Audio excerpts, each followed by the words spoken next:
Hello friends, welcome back to my channel, A Little Geek, A Little Chic. Today, we're going to talk about the books that I plan to read in the month of July.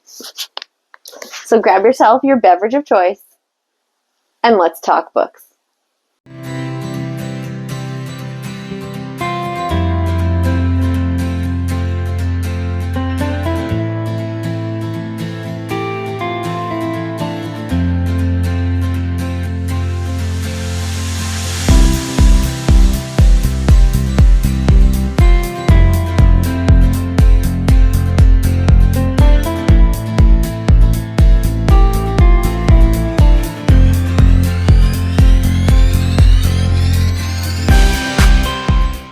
Okay friends, I have a fancy little mic here.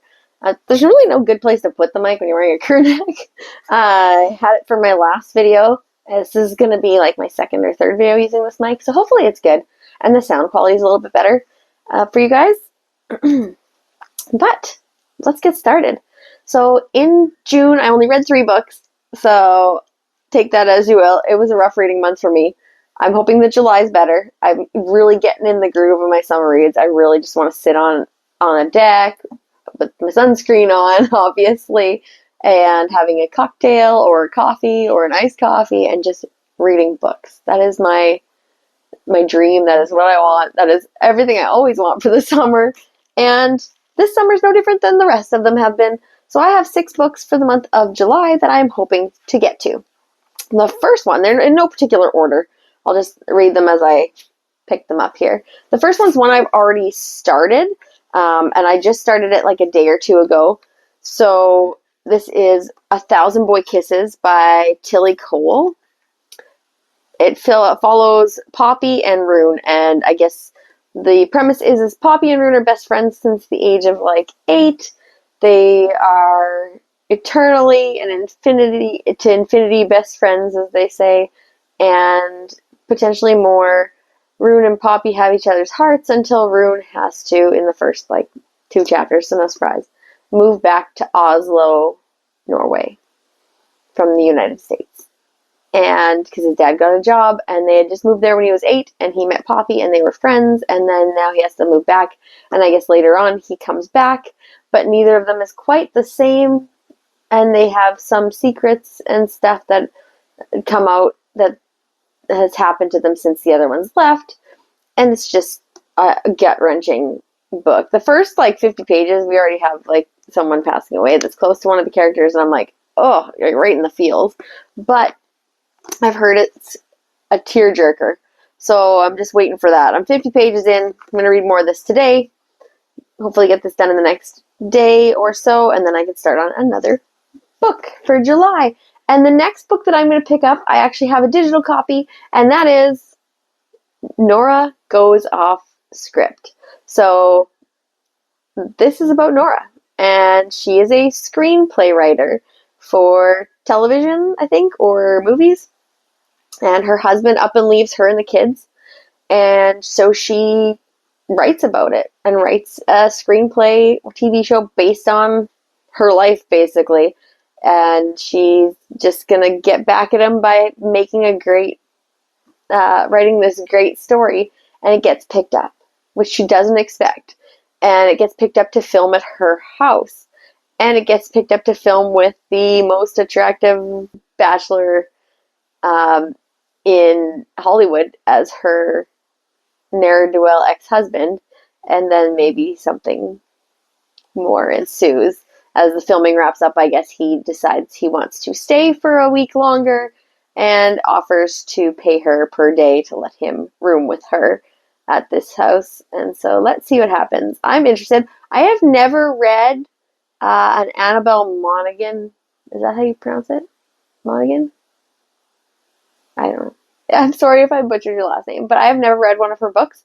I've heard really good things, and this is going to be my first book from this author, so I'm really hoping I like it, because she has some other summery romance kind of vibe books that I wouldn't mind also picking up at some point. Next we have it's not really a cozy mystery. It's just a mystery, but it's fun. It's a quirky mystery is what I would call it. I don't know if there's going to be more in this grouping of books. This is just the first and only one as far as I know. And it's from the author of Dial A for Aunties, which I absolutely adored. And then there's Four Aunties and a Wedding, which is the next book, which I own, but I haven't read yet. But this is Jessie Q. Satano, and it's Vera Wong's Unsolicited Advice for Murderers. So this is about an older woman named Vera. She owns a tea shop. She maybe meddles in other people's business a little bit much, or not enough, depending on if you ask her. And she lives upstairs from her tea shop. She comes to her tea shop one morning to open up, and of course, in true cozy mystery kind of fashion, there's a dead body there. So now she is kind of delving more into people's business to try to figure out why this guy's there, how he died, and who did it. And I'm there for it. This just sounds right up my alley. It gives me the vibes that I always have when I'm reading something like Arsenic and Adobo, or Finley Donovan is killing it, and I can't wait. Those are like summer vibes for me. So I'm going to pick this one up probably pretty soon because I'm very just interested in just a fun read. Next, I have a book. I have a backlist from this author. She's an auto-buy author, even though I've only read one of her books completely. But I just love that book so much. And so it's time to start on the rest of her collection. And that is Emily Henry and her People We Meet on Vacation book. This one has a love-hate standing on Book Talk, BookTube. Some people really enjoyed this book, and some people did not enjoy it at all after reading Beach Read. Beach Read was a knock it out of the park 5 out of 5 for me, you guys. Like, Beach Read was phenomenal. So I'm hoping I like this one. I don't expect all of her books to be 5 out of 5, knock it out of the parks, but this one, based on what I'm hearing, I'm thinking like maybe a 3-star. So we'll see if I'm right on that one. It follows another character named Poppy. So I have this weird thing with characters named Poppy this month, apparently. And Alex. And Alex and Poppy were best friends, and she is a vacation vlogger. So she gets asked to go places and stay at hotels, and like, I would love that. If anybody want me to come stay at your hotel and do a review, tell me, because I will, hands down, 100%. I'm in. Especially around here. Just drive there and have a weekend. Yeah, that'd be awesome. I'm always like super jealous of vacation vloggers, so maybe someday I'll get to go on one. But this is Poppy's thing she does. She does vacation vlogging, so she gets to go to these trips, and her friend Alex has always gone with her. They've always gone together, and then something, you don't know where to start, what it is, I guess you find out later in the book, has stopped them from going on these trips together. They've had some kind of a falling out, or something's happened, and this jumps ahead years in the future, and she is going on one last trip for this, and she called Alex and she's like, listen, I've got one more trip, and you're the one I'd want to take. So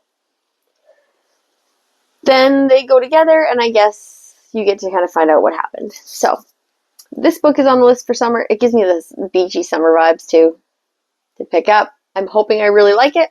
I'm hoping I'm in the 50% that enjoyed the book, or but if not, I'm hoping it's just like, I don't expect a grand slam out of the park. Just give me a good read that I can read on the beach. Next is my nonfiction for the month. I like to sometimes dabble in some nonfictions. Last month, that nonfiction put a halt on my reading, and it was right at the beginning of the month. So that was that BTK murderer's daughter's memoir about finding out about her dad, and she was deep. So I'm hoping that this one won't be as deep. I am expecting good things, but I'm also expecting it to be harder to read, probably, and that is The Queen, Britney Spears, The Woman in Me. I have heard it reads very much like reading the diary of someone with mental health and addiction crisis issues.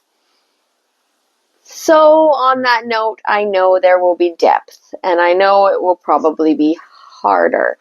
So I do plan on reading this. I do plan on reading it like a couple chapters at a time, interspersed with some of my funner,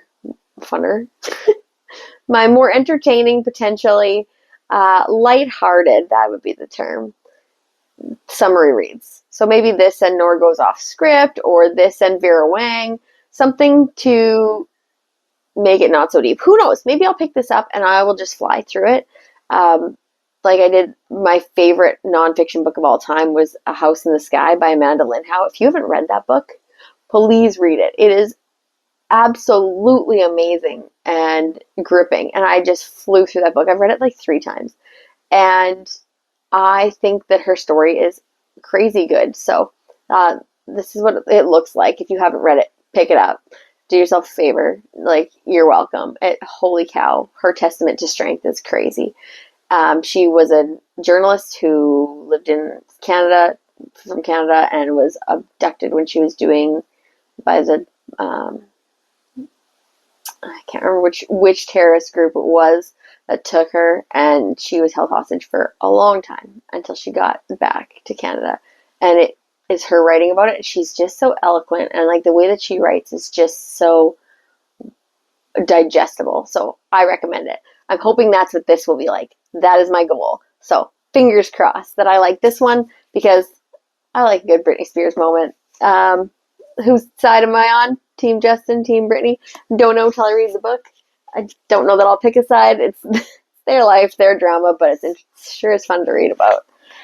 And the last book I have is a thriller book, because it's not summer unless you're reading thrillers at the beach or at the lake or on your patio. And that is Ruth Ware and the It Girl. So I do have this book. I've read 3 or 4 Ruth Ware books. And this will be my probably 4th or 5th. Can't remember how many total I've read. But this gives me, I got a signed edition. That's why it looks a little bit different. If you have a different color or cover, I have the signed indigo exclusive. Ta-da! Very pretty. And I don't know too much about it because it's a thriller, so you don't want to know too much and spoil stuff for yourself. I've managed to not be spoiled on this one, and it was just shocking because it came out like a year and a half or so ago. And it says April Clark Clivenden was the first person Hannah Jones met at Oxford. Vivacious, bright, occasionally vicious, and the ultimate it girl. She quickly pulled Hannah into her dazzling orbit. Together they developed a group of devoted and inseparable friends, Will, Hugh, Ryan, and Emmy. During their first term, by the end of April, oh, I can't read today, you guys, I'm sorry. But by the end, April was dead. Now, a decade later, Hannah and Will are expecting their first child, and the man convicted of killing April, former Oxford porter John Neville, has died in prison. Hannah is relieved to finally put the past behind her, but the world is rocked when a young journalist comes knocking and presents new evidence that Neville may have been innocent. As Hannah reconnects with old friends and delves deeper into the mystery of April's death, she realizes that the friends that she thought she knew all have something to hide, including a murder. So, I'm excited about this one. This one sounds great. It's blurred by a bunch of great people. And like the Washington Post even said that it's a absurd suspense. New York Post, great modern whodunit. Riley Sager, hello, another auto-buy author, and my love, says that this is diabolically clever. So we'll see what I think about it. And I'll let you guys know when I read it and do my wrap-up. That's it for the books that I plan to read in the month of July. Thank you so much for watching. Please, as always, do not forget to like and subscribe to this video to see more videos from me when they are posted. I will, of course, follow up and let you guys know what I actually read and if I added any additional books to the list. Please share this video with anybody you think might like to watch my bookish content and or my lifestyle vlogs or just some random content that I throw on once in a while. So, thank you so much for watching again, and I will see you soon with another video.